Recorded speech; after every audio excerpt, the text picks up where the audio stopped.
Meeting for August.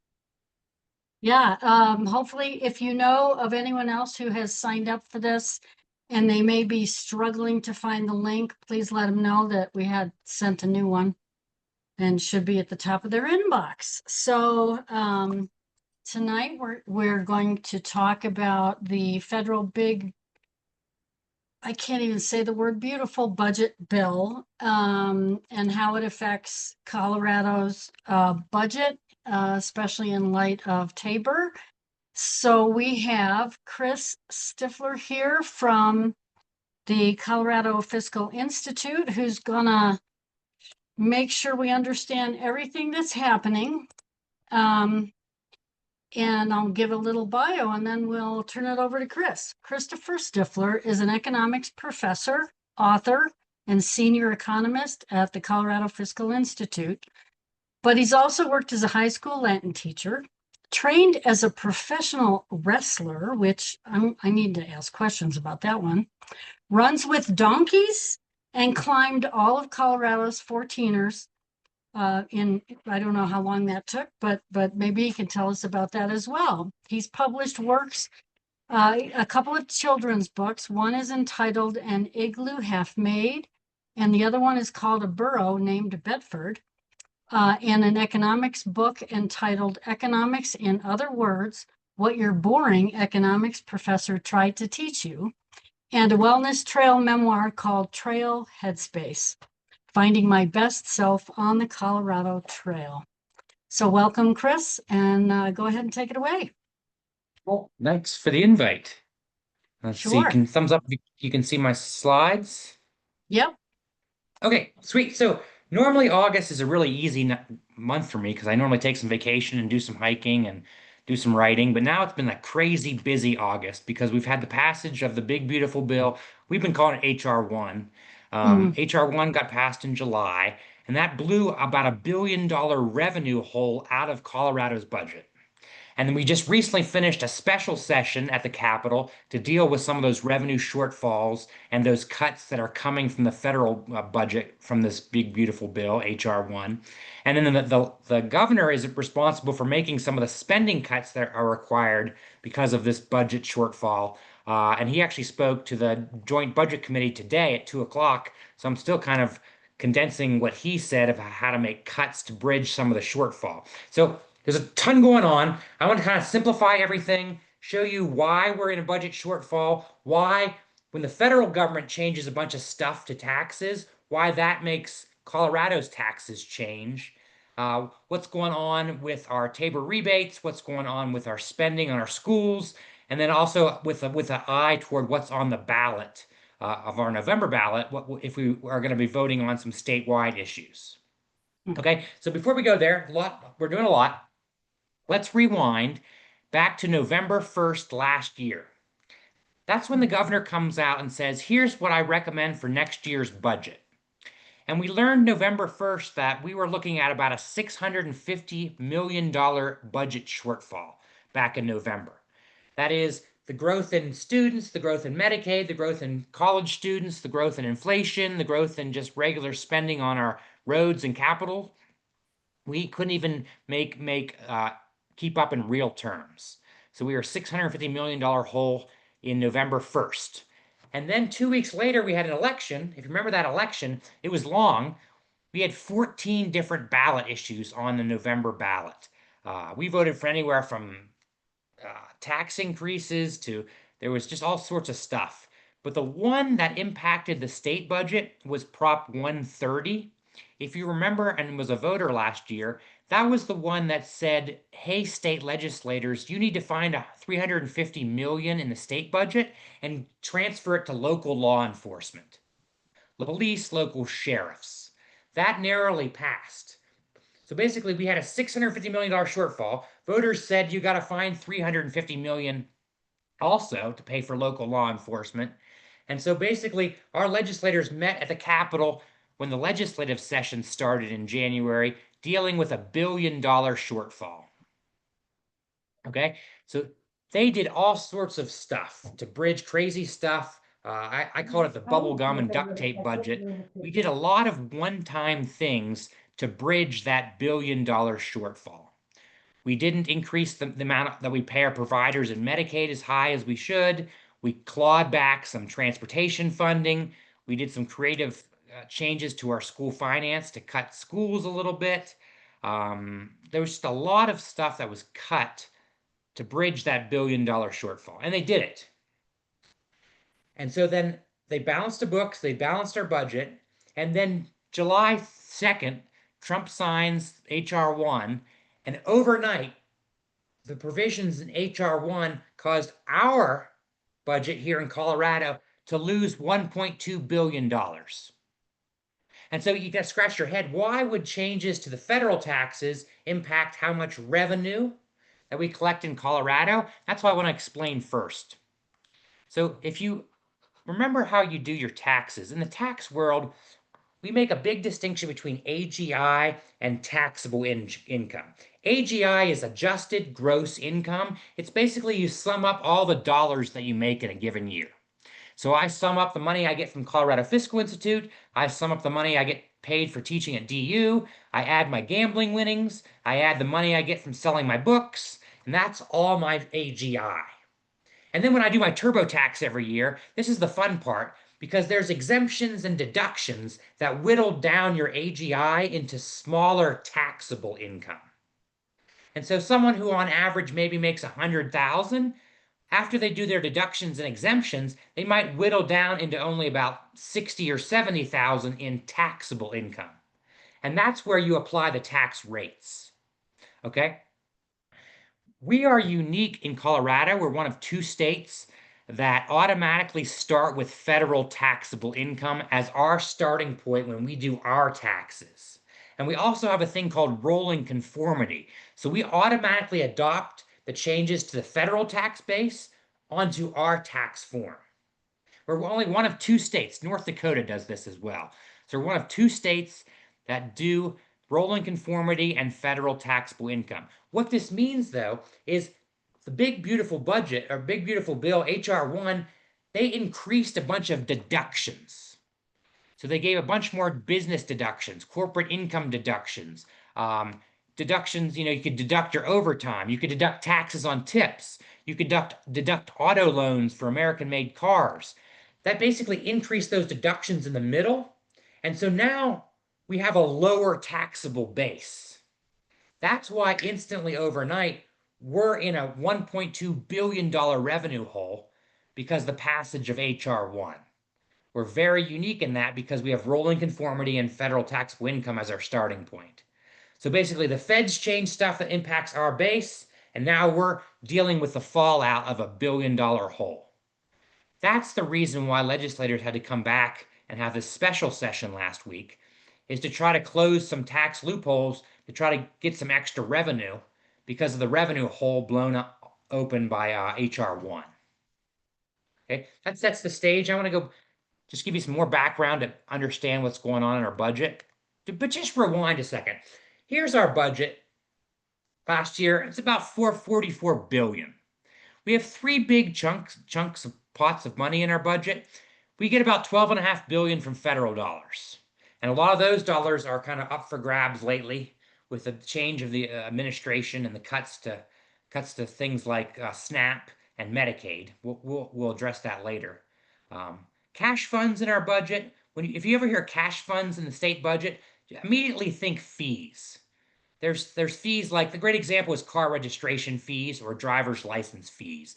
Those fees on your car pay for roads and bridges. There's a direct connection between a bunch of fees fees on farmers, fees on marijuana growers, fees on oil and gas drillers or whatever. There's a lot of fee-based form of government. That's the cash funds. When we're really talking about the state budget, normally we look at the general fund. The general fund is where all our tax dollars go. So basically, the general fund is all our income tax goes to our state general fund. Sales tax, the state portion of our sales tax goes to the general fund. And then our state legislators slice the pie every year. Here's what the pie looked like last year, where healthcare was the biggest chunk of our general fund. Or I like to think of that as for every dollar you give Colorado in income tax, about 32 cents flows to your Medicaid. About 29 cents goes to our schools. And then we have about a dime of our taxes each year go to higher ed. About 8 cents pays for human services. And about a nickel goes to our corrections, our jails. So really what we're talking about when we talk about the state budget, 2/3 of it is basically paying for our schools and paying for our Medicaid. Now, don't confuse that with Medicare. If you hear Medicare, think 65 and older, health care from the federal government. Medicaid, we're talking about low-income folks, low-income children, disabled and elderly populations in our nursing homes. It's a split kind of 50-50 between federal funding and state funding. That's Medicaid. So Medicaid now is the biggest chunk of our state budget in the general fund. For the last several decades, schools has been the biggest chunk. Now this year is the first year in a number of years where healthcare is now the biggest chunk of our general fund. But that's what you should think when you're ever thinking about the general fund or taking money away from Tabor rebates to support the general fund or raiding our general fund reserve. This is what you should see when you're talking about the general fund. It's basically schools and healthcare is 2/3 of it. Schools, healthcare, higher ed, and human services is the bulk of the general fund. Now it gets more complicated because schools have a second funding mechanism. This is our local property taxes. Overall, the split here last year was about 45-55% statewide in school finance. We got about $4 billion from our local property taxes that support our schools, and then about $5 billion, a lot of that came from the general fund to pay the state side of schools. This pie looks a lot different in the last several years because of the growth in property taxes.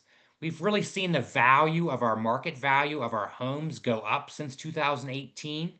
And you can really see the benefit to schools because of that. It basically has moved a lot more of the funding from local to more local. So if you look at 2018, when we were kicking in about $2 billion in property taxes, about a third of schools was paid from local. And now we're closer to 45% paid from local because we're kicking in almost $4 billion in property tax. So yeah, we've been paying higher property taxes because the market value of our homes have gone up, but that's really boosted school finance. Understand all property taxes are local. They stay with your library, your fire district, your county, your special districts, your schools, but they can impact the state budget through the school finance world. Higher property taxes mean more of schools can be paid for by the local, and that basically can free up general fund flexibility. We also are unique in that we are the only state with Tabor. Tabor is a taxpayer bill of rights we added to our Constitution in 1992. Tabor basically says you can't raise taxes without a vote of the people. It limits what types of taxes we can have. So it says we can't have things like a graduated income tax. We have to have a flat income tax.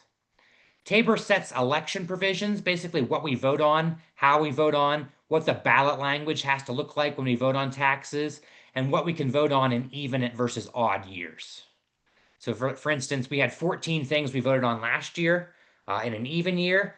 This year, we only have 2 things that are on the ballot, and they have to be Tabor related. We can talk about them.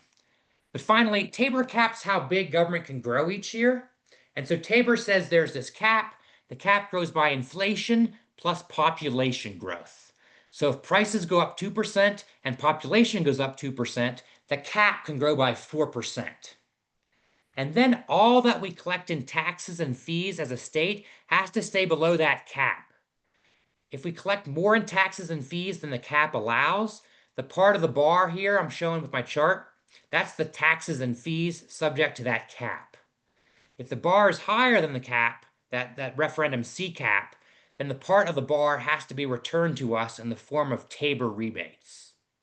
And we've had historically large Tabor rebates in 22 and 23.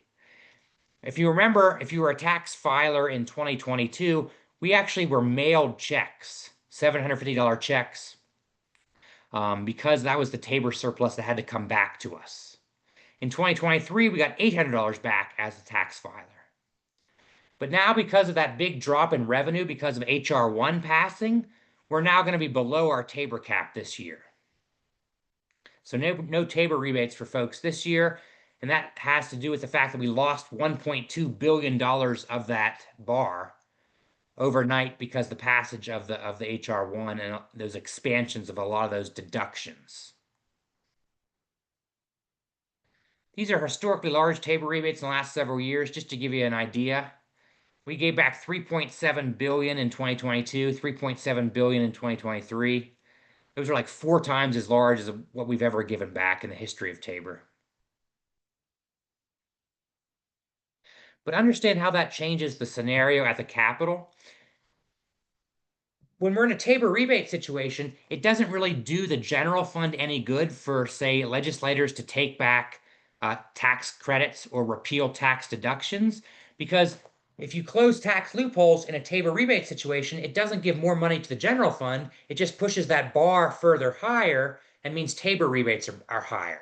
It doesn't really benefit the general fund, so you can't really raise taxes, by closing loopholes in a Tabor rebate situation. Now that we're well below the cap, that's the reason why part of the legislative session this week, they repealed some corporate tax loopholes to raise revenue, because that kind of directly benefited the general fund. Okay, that paints the budget situation for Colorado's budget. I want to now transition and talk a little bit about what HR1 did, the big beautiful bill. On its face, it was basically an extension of the tax cuts that were passed back in 2017, and also introduced some new deductions. These were, in the news that are heavily talked about, no tax on tips. So an extra deduction for tax on tips, new deductions for overtime. It also expanded some child tax credits. And also really expanded a lot of corporate and business deductions, things like depreciation and interest that are really beneficial to big corporations. Those are the bulk of the big business deductions that sucked out a lot of our federal taxable income. And then on the spending side of things, to offset some of the revenue losses in these tax cuts, they were trying to make cuts to safety net programs. The two big ones were SNAP and Medicaid. So basically, food stamps or supplemental nutrition program and Medicaid. And still, the big tax cuts are well higher than what they're going to save from cutting Medicaid and SNAP. So it's going to increase our budget deficit as a federal government. Here's some of our data just to give you the distributional impacts of HR1. Basically, it's a big tax cut for the wealthy. Or to look at it another way, someone making $30,000 in Colorado can expect to save about $70, while someone making in the top 1% of filers can expect to get about $70,000 in tax savings. That's 1,000 times. So the top 1% saves 1,000 times more than the bottom 20%. It's heavily weighted toward upper income earners. But to turn it back to the impact on our state budget, again, this is the function of those increase in deductions that we automatically import because of rolling conformity to Colorado's tax base. A big chunk of the loss that we'll lose this year is about $770 million because of business depreciation and interest. It allows big corporations to deduct more of the cost of building their manufacturing plants and their tools and their capital construction. And they basically can do it in like the first year. Normally depreciation, you deduct those depreciation costs over like the life of your pizza oven, where now you can basically kind of accordion back a lot of those depreciation costs in the year one. So it's really giving a big budget hit in year one that we're really feeling as a state budget. So there's about $770 million we lose as a state because of those deductions. There's also the standard deduction doubled. So there's some deductions that really help middle income earners. The no tax on tips and overtime takes out about 140 million of our budget this year. And there's some deductions for qualified business income. Basically, if you're a pass-through corporation, it's about $40 million. But totaling all that up, we suddenly overnight lost $1.2 billion. It's after the state legislature painstakingly for months tried to balance a $1 billion shortfall. With the strike of a pen from the federal government, we lost another 1.2 billion in revenue. And the timing is like triply hitting us bad because basically HR1 passed, but it affects tax year 25, the current tax year we're in. So basically it goes backward and basically it retroactively gives tax cuts basically for the last 6 months. Well, that would technically be on last budget year, but we're basically absorbing 6 months of those cuts plus the next 12 months of the cuts all compacted into this year. So basically this fiscal year 25, 26 takes an 18-month hit. So there's that extra timing issue that we have to deal with.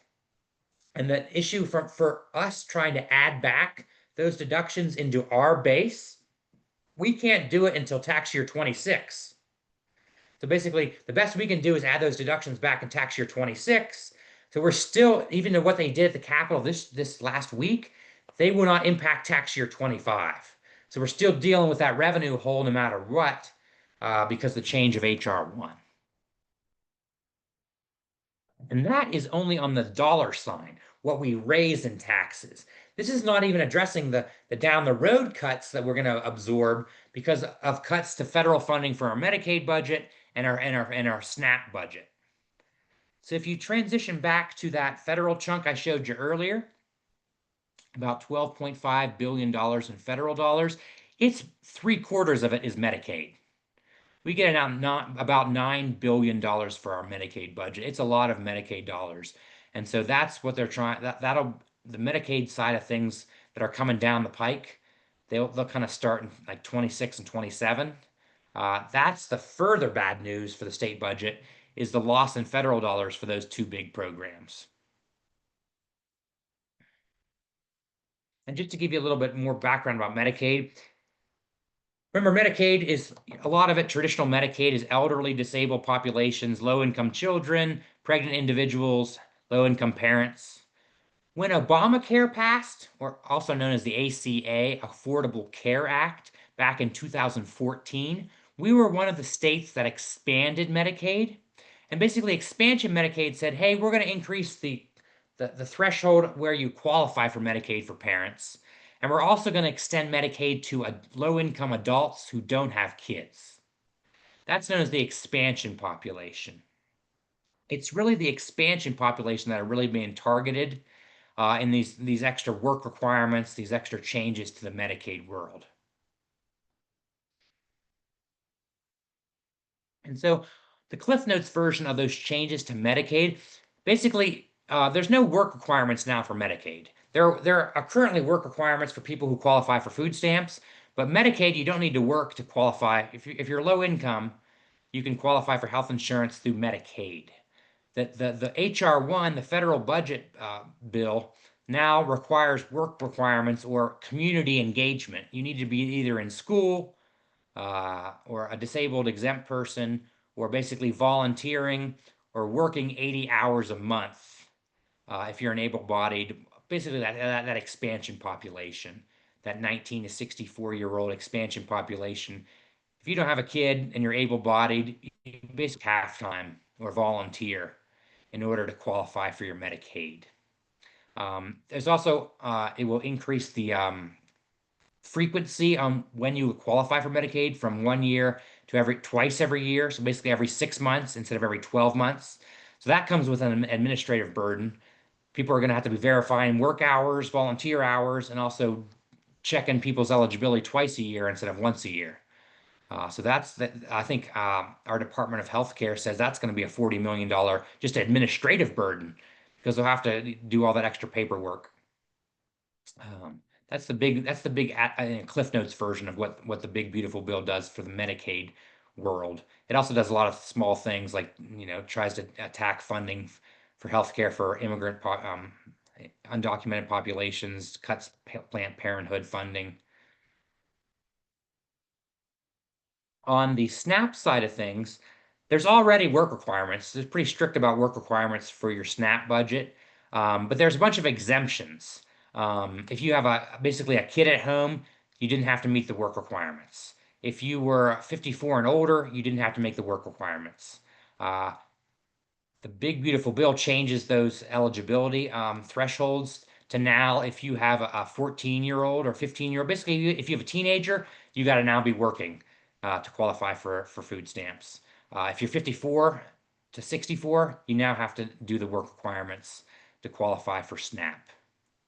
That's part of the basically increased work requirements for able-bodied adults. Again, there's exemptions for disabled and students, but some more work requirements for SNAP. And they also are trying to shift some of the cost of paying. So basically, food stamps is all a federal program. All that money that flows for our SNAP budget, it's all federal. It's been federal dollars since 1964. The big beautiful bill is going to shift some of that burden to the states. And there's a whole formula based on your error rate of what percentage of that cost shift each state has to take. But basically, we're in the error rate of 8 to 10%. That would require us to basically start absorbing 10% of the SNAP budget in starting in 2027. So that's on the revenue side, on the spending side of things. That means the state budget needs to find another 100 and about 60 million, I think, by then, uh, to backfill the cuts, the cost shift that the big beautiful bill does to states to pick up the tab for SNAP. So it's a cost shift. And again, we're kind of uniquely in a bad position to absorb cost shifts because unlike other states where legislators can raise taxes, we're capped. We'd have to go to a vote of the people to raise taxes. And we're also capped on how much our revenue the state can collect because of our Tabor cap. So we're like doubly in a bad position to absorb the cost shift. And then we're triply in bad position because we're one of the only two states that automatically absorb that rolling conformity and are taking a huge budget hit because of all those extra deductions. And so that was a lot of the reason why we had a special session. In the last week, what legislators did, they closed kind of four big loopholes to try to raise some revenue. One of those was like a loophole for corporations who basically shield their profits in Lithuania and Mhm. Singapore and Ireland. They basically were going Mhm. after corporations that hide their income abroad. They closed some of those loopholes. They went after insurance companies that get a tax break if they have a certain amount of people working here in Colorado. Basically, insurance companies basically pay 2% of what they collect in premiums. So people like home insurance, car insurance, those companies have to pay 2% in taxes to Colorado of what they collect in those premiums. But there was a bill on the book since the 50s that said, hey, insurance companies only have to pay 1% if you have a certain amount of people here employed. And they clawed that back out. So they're raising little taxes on insurance companies. Um, they also took away a thing called the vendor credit. That's just basically the money they give to retailers that collect sales tax. They basically a retailer gets to collect 4% of the sales tax they collect as a thank you to doing the accounting for collecting the sales tax. They Mhm. did away with that break to retailers. So they basically tried to close about 300 million or so, I think, by closing some tax loopholes. That's the brunt of what was discussed in addition to AI stuff and wolves. They actually talked about wolves for a Mhm. while. Mhm. They actually took $250 million from wolves uh, to put it in some insurance stuff. But that was basically the brunt of what happened last week at the special session.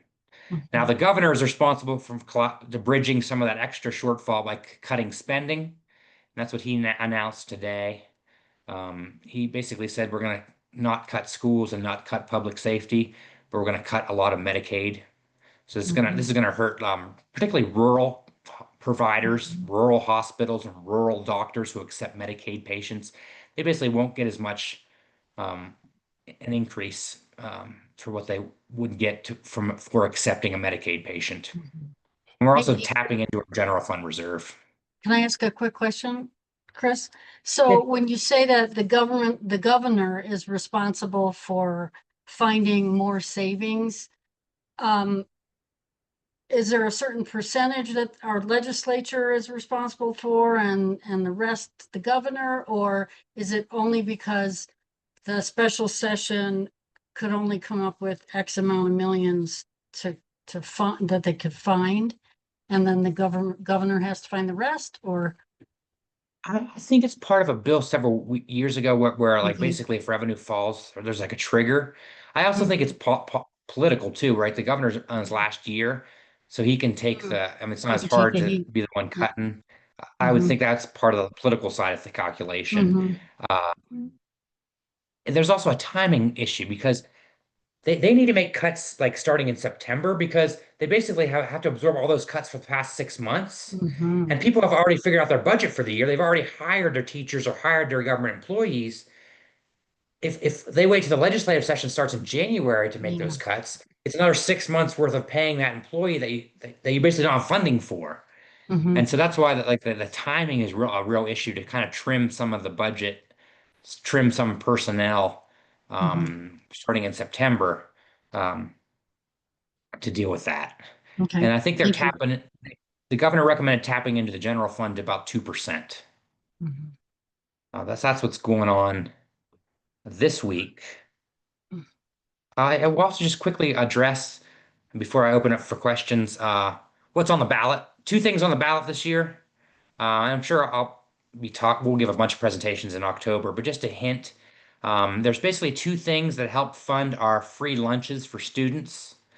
We passed a free lunch thing by basically limiting the amount of deductions people can take who make more than 300,000. But Tabor has this weird thing where if you actually collect more revenue than what you told voters when they voted on it, you got to give that money back. Unless you then ask voters again if we're allowed to Mm-hmm. keep the money that we actually collected from that tax increase that you passed. And so actually we're expected to collect about $12 million more than what we actually told voters in the blue book. Mm-hmm. And so LL will basically say, are we allowed to keep that money? Um, the other one, MM, actually tries to raise even more revenue to fully fund our school lunches, our free lunch for everybody, by even lowering those deductions for people who make $300,000 even more. So basically, MM is a tax increase on people who make 300,000 to fully fund our free lunches in schools. LL is allow the state to keep the money we currently collected from that Mm-hmm. tax increase on people who make 300,000.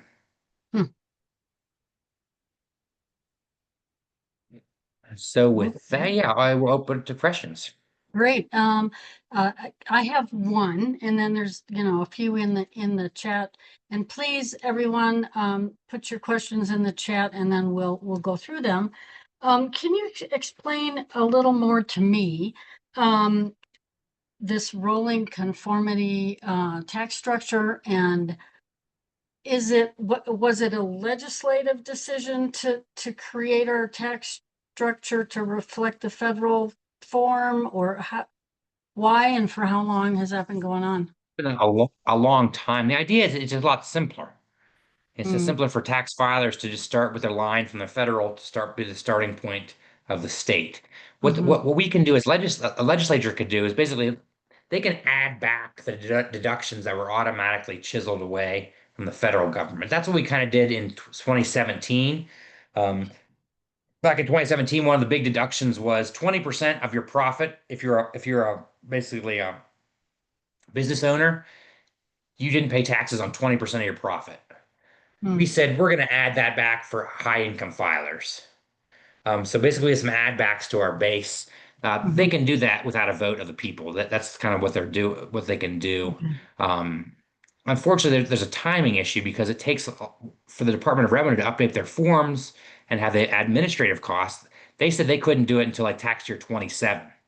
So even if we wanted to just kind of add back all those deductions that we suddenly lost hmm overnight because of the Fed changes, it would still take us a year or two to even administratively be able to change all the forms and hmm Okay, yeah. thank you, thank you. Okay, let's see. There's a question from Zuri who says, what were those two issues making it more difficult for Colorado to absorb this reduction in funding in addition to Tabor? I guess one was the rolling conformity. Yeah, you can see the revenue side of things is crazy because we basically take that revenue hit automatically, and it's like we're absorbing 6 months worth of that revenue hit. So it's a big revenue hit for us. Mm-hmm. We have a smaller state budget and we can't raise taxes. So unlike other states that their legislators could raise taxes to, to deal with the Mm-hmm. cost shift, we have to go to a vote of the people. So that takes longer, and you'd have to pass a vote of the people, making it Mm-hmm. harder. And also, I think I would say the other part of Tabor says we're capped on how much revenue we can currently Oh, collect that's right. anyway. Mm-hmm. So we issue Tabor rebates if the fees and taxes we collect exceed that referendum C cap. Mm-hmm. So we have less of a revenue of money in the state budget to then backfill and absorb those costs, that cost shift. Cool. Okay. Thank you. Jan asks, did you say that cutting Medicaid reimbursements to providers are just for rural areas or will hurt rural areas more? Is that because rural areas have great numbers of Medicaid recipients? Yeah, they'll hurt all providers, but I think they disproportionately hurt rural providers because there's fewer of them. And also, Mm-hmm. rural areas tend to have a higher percentage of their clientele that receive medical insurance through Medicaid. Mm-hmm. Because Okay. what people don't know is like Medicaid pays private dentists and private doctors and private hospitals. But me as a doctor, I'd much rather accept a Medicare patient because they pay $100 for that same procedure, Mm-hmm. and Medicaid only pays 60. And I'd Mm-hmm. much rather have someone on private insurance because private insurance might pay 200. So Right. me as a profit-seeking, doctor, I'd much rather fill my appointment book with private insurers and Medicare. I maybe only reserve a small amount of my appointments for Medicaid patients. When we don't increase provider rates, it makes that disparity even worse. What we actually get reimbursed for accepting a Medicaid client, it makes it harder. Um, and when you have fewer doctors that accept Medicaid, it makes it even harder to even find a doctor in a lot of rural areas. Well, and also rural hospitals, I imagine, a fair percentage of their budget comes from Medicaid reimbursement. And, if you cut just a few percentage points from a hospital's expected income from Medicaid reimbursement, they could close, is what I'm hearing and worrying about. Let's see, Laird asks, can you explain the provider tax in Medicaid? Ooh, provider tax is interesting. You might be, are you thinking of That's a what's often called the hospital provider fee? fee. I think probably that's what Laird's.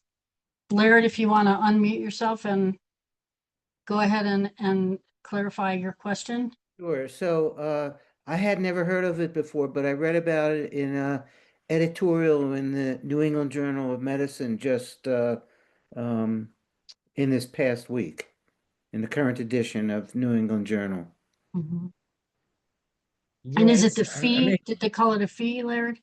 No, they call it a provider tax, and they Hmm. say the article says that the big beautiful bill is reducing the provider tax so that there's less money to help pay for Medicaid. I'm not an expert on this. I can give you the broad strokes. Basically, we have a thing called the it used to be called the hospital provider fee. And basically, it was a way to kind of like drive more federal dollars into those rural hospitals that have a higher percentage of their clients on Medicaid. So basically, what the hospitals do is they accept Medicaid patients and they pay for maybe their medical insurance for those Medicaid patients for $1, and that dollar then draws down an extra matching federal dollar. And so what's nice about the hospital provider fee is that it basically draws an extra federal match. Um, to further explain why the Big Beautiful Bill is going after that, they see that as like a back end way of paying for that expansion population. Hmm. One, the expansion population is a 90% federal match. So that was part of Obamacare to incentivize states to expand.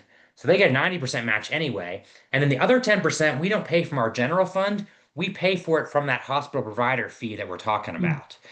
So a lot of the people at the federal government look at that as like a gaming the system. You're drawing even more Medicaid dollar match um, using that hospital provider fee, or sometimes they call it a hospital provider tax. I think that's what you might be referencing, but that's the broad strokes I can give you. I can definitely follow up, Laird, with someone Mhm. who's an expert on this stuff. If you want to email me, um, that's probably the best I can do for you. There, That'd be great. Okay, Yeah, I will email you. that's I'll drop awesome. my email in the chat too, just so you have my. Great.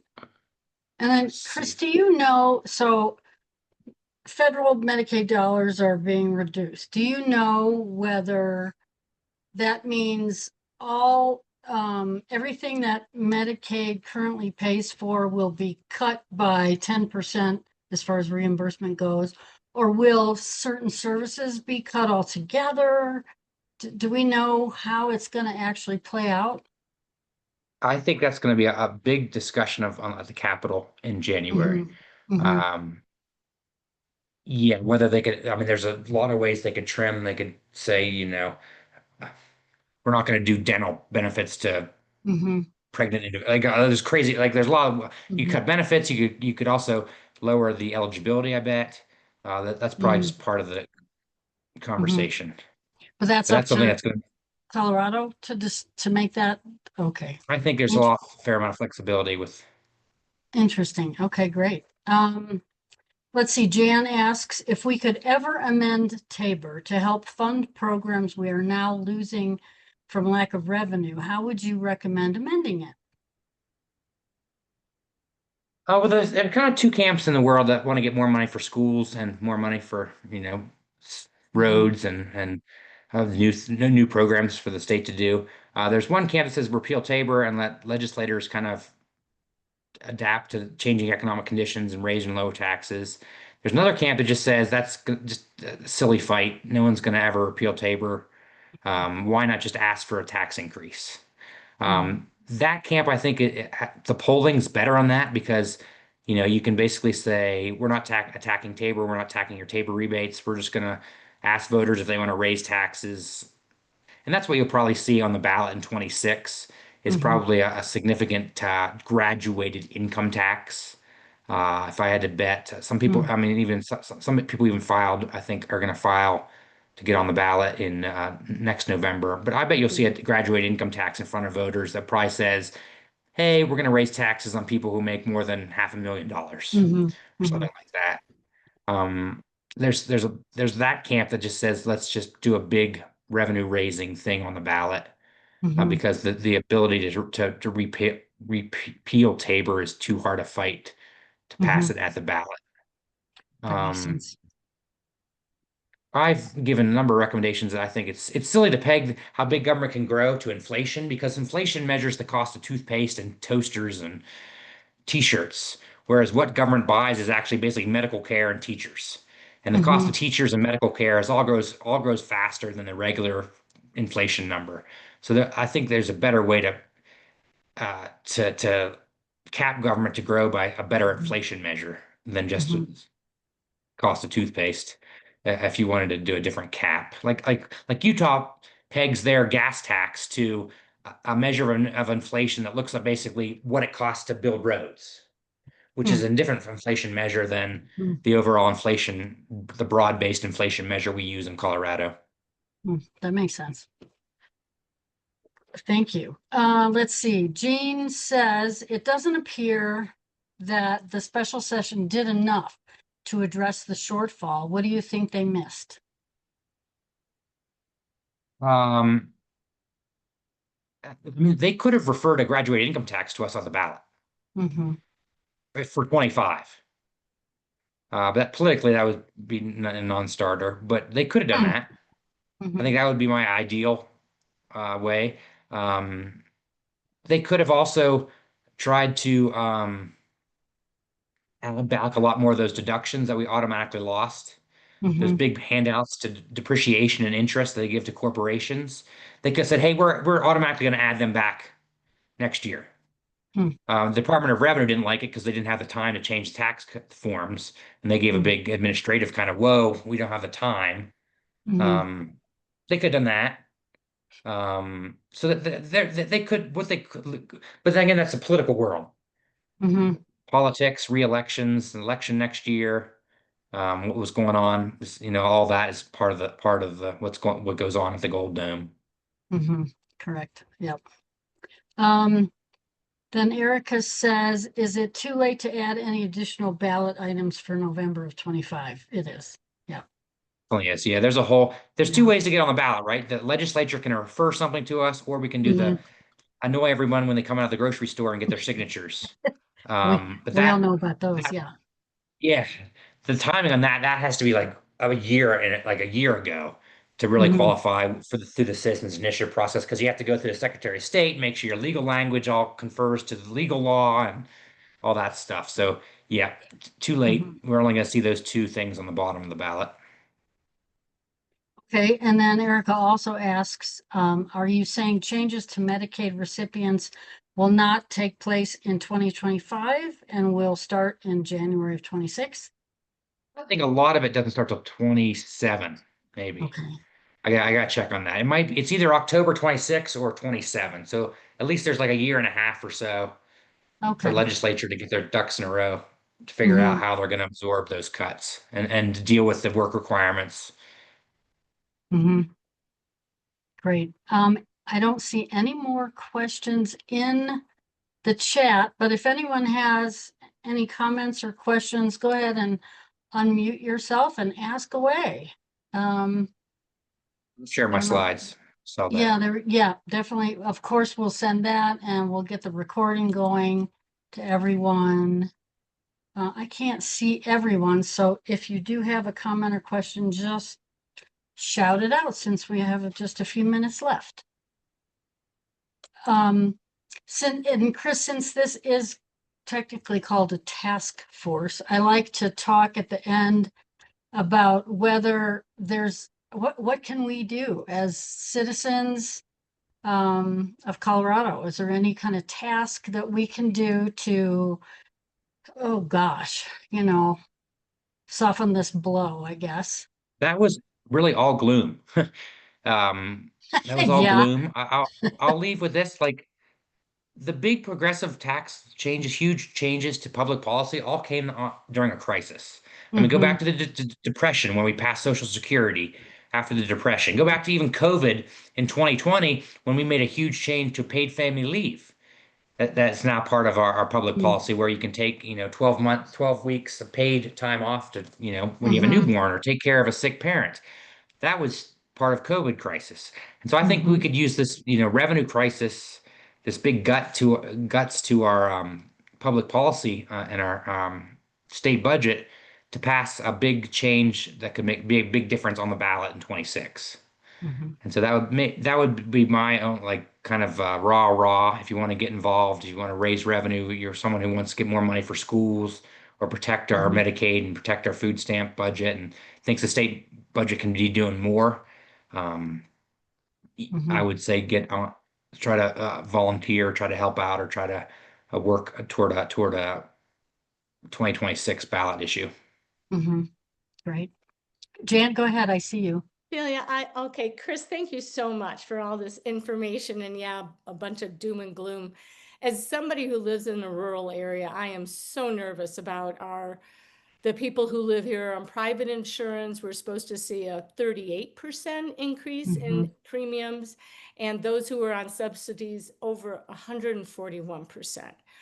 What can we do to help offset that? And we're a community whose hospital makes a lot in net Mhm. revenue. And we don't see a lot of that coming in as community benefit. But aside from that, of kind of like echoing Thalia's question, what can we do as a community to get together to help those people? We're going to have so many more uninsured. We have 9% now, and I think it's going to go sky high. Yeah, I wish I had a good answer for you, Jan. Yeah. Yeah. I mean, a stronger state budget that gives more money to the general fund can only benefits more Mhm. rural areas, more rural schools. Um, but, yeah, but we didn't even address the part you're talking about is basically those subsidies that Obamacare expanded for people who buy their health insurance through the open market or the market or whatever that's called. Those are going away. That's a huge hit to The state legislature is trying to protect that. I mean, they took 250 million from wolves and put it into that program to help. Yeah. But that's not even a drop in the bucket compared to what they need to do. Mhm. I think I've been shouting about how the state budget the math doesn't work. We can't ever do anything new. We can't even Mm. keep up in real terms to our schools and our Medicaid. And I've been shouting it for like 7 years, and I feel like no one listened. And like finally last year, someone actually listened because we had $1 billion shortfall. And so I think it's more revenue to the state, so we can actually be a state where we can do new things. Mm. You know, if we had like an amazing program to address homelessness, we can't even start talking about that because we don't even have the money to keep up in real terms of doing what we do already. And so I am in the camp of expanding the state pie, uh, Mhm. have a stronger state general fund. That makes sense. Um, let's see. Oh, here's a good question for you. Jean asks, are you missing spending time hiking the Colorado Trail? She really enjoyed reading your book. Oh, I'm planted. That was the plant for her. I paid her to say that. I will shout out if you want to check out my very proud of my Colorado Trail book. It's kind of a wellness memoir, and basically how being on the Colorado Trail away from service and getting up with the sun, down with the sun, and walking 20 miles a day is so good for your health Yeah. compared to the frazzled social media, constant news, Mhm. bad sleep world we live in. And so I'd love to if you want to. It's in a couple local bookstores. So if you don't like Amazon, you can order it through some local bookstores. That's But great. it's called Trailhead Space. I love it. Mm. Also, before we wrap up, another question is the updated Fiscal Institute report completed yet? Updated fiscal institute. I'm not sure what that means. Hmm. Amy, are you still here and can you clarify your question? Yeah, I understand that you put out a yearly report, and is it Hmm. out on the website? Yeah, we normally do like a yearly report of the legislative session. We put that's on our website. We also every 2 years we publish our purple book. That's our basically Mhm. easy infographic guide to understanding the state budget. And so we're currently writing that. We will publish our purple book in January. That'll be available for purchase in January. Um, Cool. Otherwise. Our blog, we update our blog frequently with just Mhm. I've been writing some humor articles to add some extra humor into the world. So It's a check good our blog idea. out. Yeah, I mean, Colorado Fiscal Institute website is a great resource in and of itself. So I often go there if I just have a random question about these things. Linda says, keep on with your soapbox. And Beth says, Stifler for governor. Anybody have any final comments or questions? Now's your chance. Otherwise, we're all going to go have some dinner, right? Chris, it's been a pleasure, a wealth of information. I know this group really appreciates it, and the league loves working with the Colorado Fiscal Institute on any and all issues that we both advocate for or against. So thanks again, and we'll make sure we send the slide presentation and recording to everybody who signed up for this meeting. Otherwise, we'll see you in a month. Yeah, thanks. Thanks, everyone. Appreciate it so much. Take care.